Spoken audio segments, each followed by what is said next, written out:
வழக்கை வாபஸ் வாங்கிய ஜனநாயகன் படக்குழு. என்னாச்சுன்னா, சென்சார் பிரச்சனைனால பொங்கலுக்கு வந்து ஜனநாயக படம் ரிலீஸ் ஆகலை. இவங்க ஹைகோர்ட்டில் கேஸ் போட்டிருந்தாங்க. ஃபஸ்ட்டு இவங்களுக்கு சாதகமாக தீர்ப்பு வந்தாலும் திருப்ப அந்த சென்சார் போர்டு அதுக்கு ஸ்டே ஆர்டர் வாங்கி படம் ரிலீஸ் பண்ண முடியாமல் தள்ளி போயிடுச்சு. அவங்க அதை எதிர்த்து சுப்ரீம் கோர்ட்டுக்கு மனு போட்டிருந்தாங்க படக்குழு.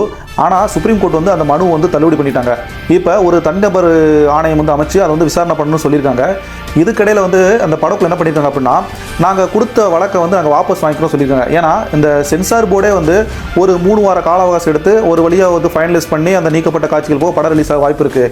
இப்போ கோர்ட்டு கேஸ்னு போனதுனால இது எப்போ ரிலீஸ் ஆகுனே தெரியல. அப்படியே இழுத்துட்டே போகிறனால இதுக்கு சென்சார் போர்டே பரவாயில்ல அப்படின்னு சொல்லிட்டு இவங்க வழக்கு வாபஸ் வாங்கிட்டாங்க.